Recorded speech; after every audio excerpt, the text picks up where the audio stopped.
Hello students, क्या हाल चाल है? ठीक हैं? आई थिंक आप अच्छे होंगे और बढ़िया होंगे। तो हम क्या करते हैं, बेसिकली एक नया टॉपिक से स्टार्ट करने जा रहे हैं जो इंटीग्रेशन है क्लास 12th का। क्लास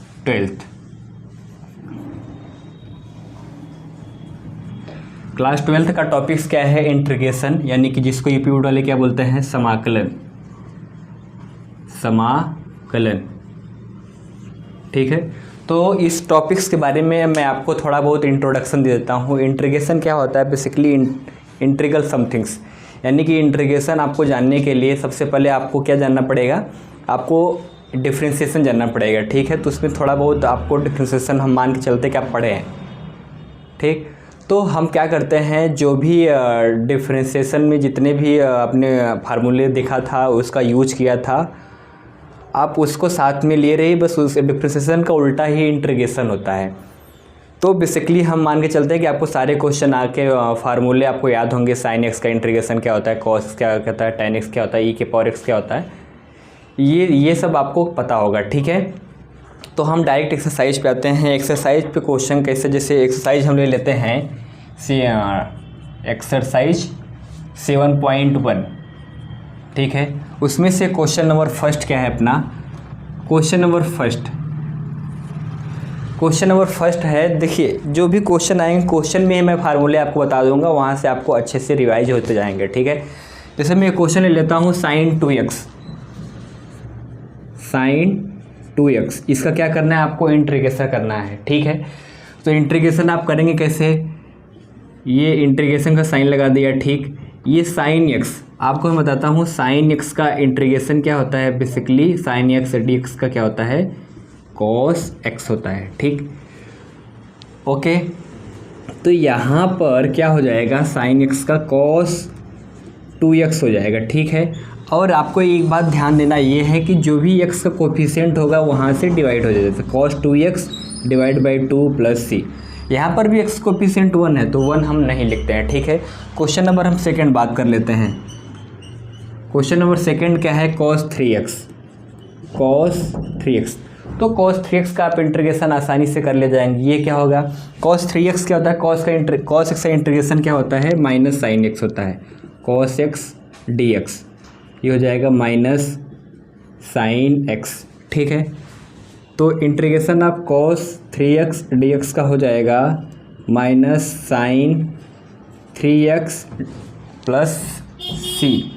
और आपको मैंने एक बात बताया था कि जो भी x का कोफिशिएंट होगा उससे डिवाइड हो जाएगा। इंटीग्रेशन में क्या होता है? कोफिशिएंट डिवाइड होता है, और डिफरेंशिएशन में क्या होता है? कोफिशिएंट मल्टीप्लाई हो जाता है। तो यहाँ पे आप 3 से डिवाइड कर दीजिए। ठीक है, question number first and second हो गया क्लियर। क्वेश्चन नंबर थर्ड बात कर लेते हैं। थर्ड क्या है? थर्ड है e के पावर 2x का इंटीग्रेशन। ठीक है, e के पावर 2x का इंटीग्रेशन क्या हो जाएगा? तो सबसे पहले हम फार्मूला आपको बता देते हैं। e के पावर x का जो इंटीग्रेशन होता है, बेसिकली क्या होता है? e के पावर x ही होता है। ठीक है, क्या होता है? e के पावर x मतलब एज इट इज होता है। तो यहाँ से आपका e के पावर 2x का क्या हो जाएगा? e के पावर 2x और जो x का कोफिशिएंट होगा वो डिवाइड हो जाएगा प्लस c। तो आपके ये 3 क्वेश्चन क्लियर हो गए। ठीक है, क्वेश्चन नंबर हम क्या करते हैं? फोर्थ नंबर आप करिए। ये है integration of ax plus b का होल स्क्वायर dx।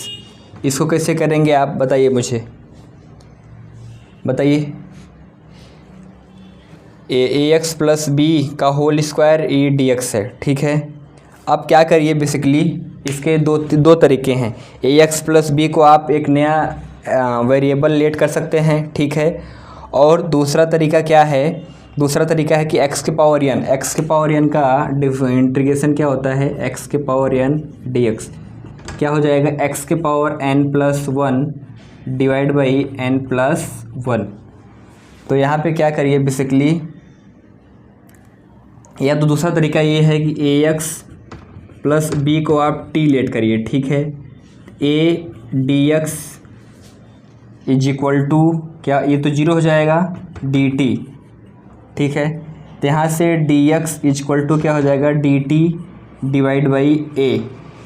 तो यहाँ से ए एक्स प्लस बी को अपने टी लेट किया था तो ये टी स्क्वायर हो जाएगा, यहाँ पे D T by A,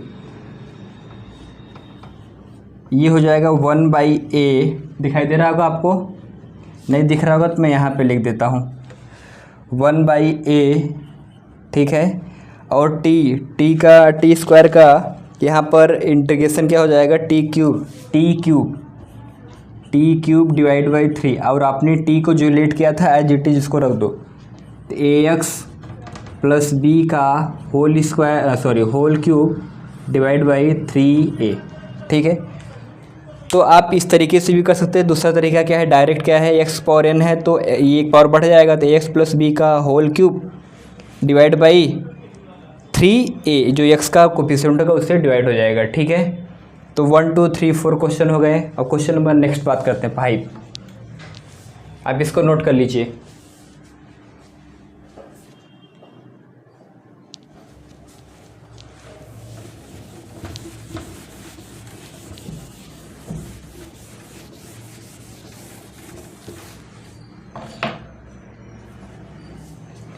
question number 5 क्या है, क्वेश्चन नंबर 5 है sign 2x minus 4e⁻³ 3x। इसका क्या करना है, आपको इंटीग्रेशन करना है। तो कैसे करेंगे, सिंपली आप इंटीग्रेशन का साइन लगा दीजिए, ठीक है, मैंने लगा दिया, कोई बात नहीं। अब क्या करेंगे, यहाँ पर प्लस माइनस आ गया तो इंटीग्रेशन क्या होता है, जब बीच में प्लस माइनस आए तो सेपरेट हो जाता है। क्या होता है, सेपरेट हो जाता है। तो आप क्या करिए, यहाँ पे सेपरेट करिए, sign 2x dx minus 4e⁻³ dx, ठीक है। अब साइन x का इंटीग्रेशन मैंने बताया था क्या होता है, cos x होता है। तो यहाँ से यहाँ पे प्लस c रहेगा, यहाँ से cos 2x और जो भी x का कोफिशिएंट होगा, कोफिशिएंट क्या हो जाएगा, डिवाइड हो जाएगा बाई 2 माइनस ये 4 क्या है, कांस्टेंट टर्म है। तो इंटीग्रेशन में क्या होता है, अगर कोई कांस्टेंट टर्म लगा हुआ है तो वो कांस्टेंट टर्म बाहर आ जाता है। तो यहाँ से 4 हो गया, e⁻³ हो गया, और ये x का कोफिशिएंट जो होगा उससे डिवाइड हो जाएगा, तो plus c, that is your answer, ठीक है। तो इंटीग्रेशन में क्या करना है आपको, जो भी कोफिशिएंट होता है, जो भी कांस्टेंट टर्म होता है बाहर आ जाता है। तो e⁻x का इंटीग्रेशन क्या हो जाएगा, e⁻x होता है, और sin x का cos x होता है, ठीक है। क्वेश्चन नंबर 5 तक हो गए क्लियर। क्वेश्चन नंबर 6 बात करते हैं।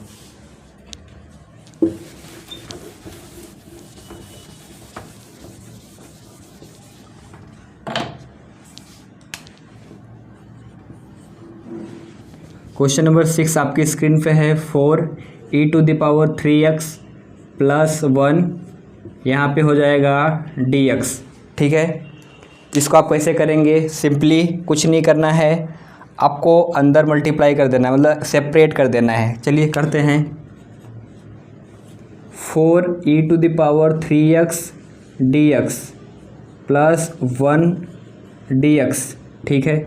ये 4 क्या है, कांस्टेंट टर्म है, तो इसको आप ले लीजिए बाहर, 4e⁻³ डिवाइड बाई 3। ये 1 का इंटीग्रेशन क्या होता है, x होता है, x plus c, that is your answer, ठीक है। क्वेश्चन नंबर 5 6 7 इधर बात कर लेते हैं, जगह है।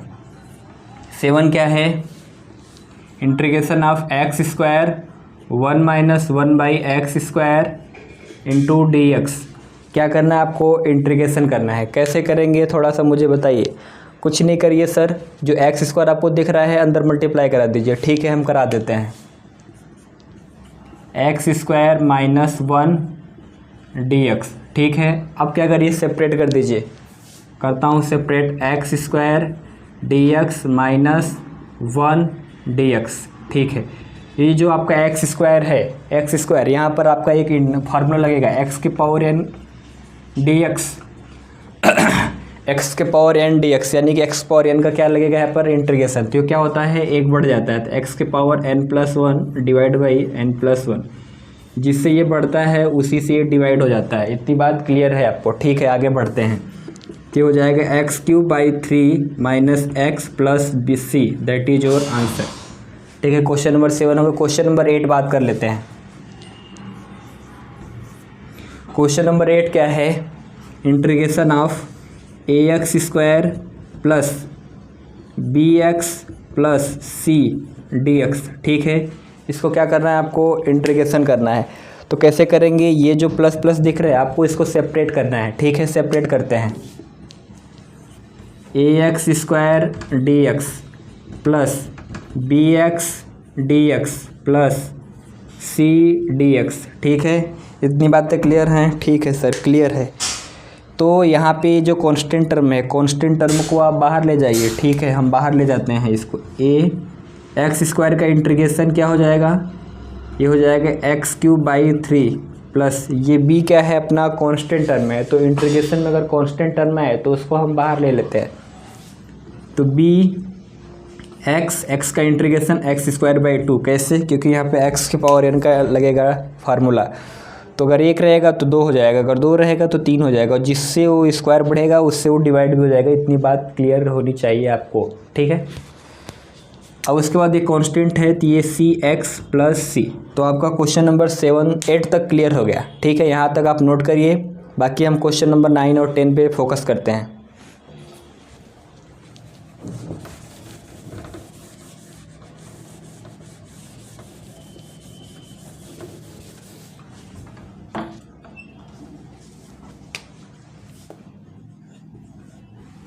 क्वेश्चन नंबर 9 अपना क्या है, integration of 2x² plus e⁻x dx। इसका क्या करना है आपको, इसका करना है आपको इंटीग्रेशन। कैसे करेंगे कोई बताइए मुझे। हाँ सर, आप क्या करिए, बेसिकली ये अलग अलग कर दीजिए सर, शायद हो जाएगा। और सर मुझे पता है e⁻x का इंटीग्रेशन होता है e⁻x, और यहाँ पे सर लगा देंगे x⁻n प्लस 1/n+1। ठीक है, करते हैं next. 2x² dx plus e⁻x dx, ये हो जाएगा 2 × x³/3 plus e⁻x plus c। That is your answer. ठीक है, तो क्वेश्चन नंबर 9 तक हो गए। क्वेश्चन नंबर 10 पे आ जाते हैं हम लोग। Integration of x minus 1/√x का whole square dx।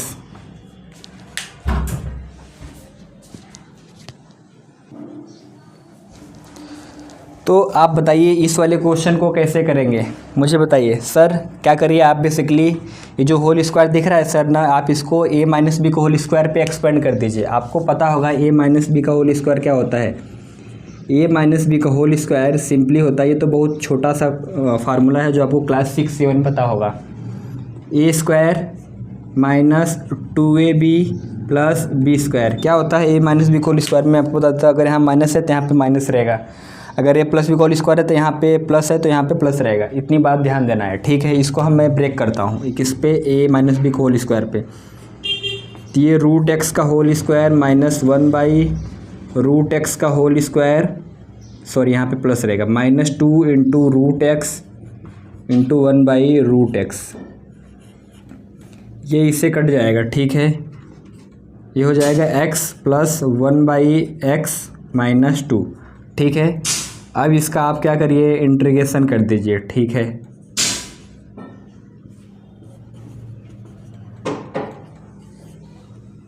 x dx plus 1/x dx minus 2 dx। x का इंटीग्रेशन क्या होता है, x²/2, 1/x का ln x minus 2x plus c। That is your answer. तो क्वेश्चन नंबर 10 तक यहाँ clear हो गया। ठीक है, 10 तक क्लियर हो गया। आपको मैं होमवर्क के लिए दे देता हूँ 11, 12, 13 3 क्वेश्चन मैं आपको होमवर्क के लिए देता हूँ। मैं आपको स्क्रीन पे क्वेश्चन ले देता, आप करिएगा। जब भी नेक्स्ट क्लास में आइएगा तो उस क्वेश्चन को कंप्लीट करके आइएगा, ताकि मुझे पता चले कि आप क्वेश्चन वो कर पाए हैं कि नहीं। ठीक है, क्वेश्चन नंबर 11 मैं आपको होमवर्क देता हूँ। 11 क्या है, x³ plus 5x² minus 4 divide by x² dx। ये हो गया होमवर्क के लिए। क्वेश्चन नंबर 12 में आपको देता हूँ x cube plus 3x² plus 4 divide by under root में x dx। ये हो गया। क्वेश्चन नंबर 13 में मैं आपको देता हूँ x cube minus x² plus x minus 1 divide by x minus 1 dx। ये 3 क्वेश्चन क्या है आपको करना है, ठीक है, आपको कंप्लीट करना है। जब भी नेक्स्ट क्लास में आएंगे तो इसको कंप्लीट करके आइएगा, ठीक है। बाकी कहीं भी डाउट हो तो आप पूछिए, और इन केस मेरी वीडियो अच्छी लगे तो आप उसको लाइक करिए, शेयर भी कर दीजिएगा जिसको भी हेल्पफुल हो, जो भी मतलब तुम्हारा आपका छोटा भैया भी हो, जो भी क्लास 10th 12th में हो, और कमेंट भी करिए, ठीक है। बाकी नमस्कार, धन्यवाद।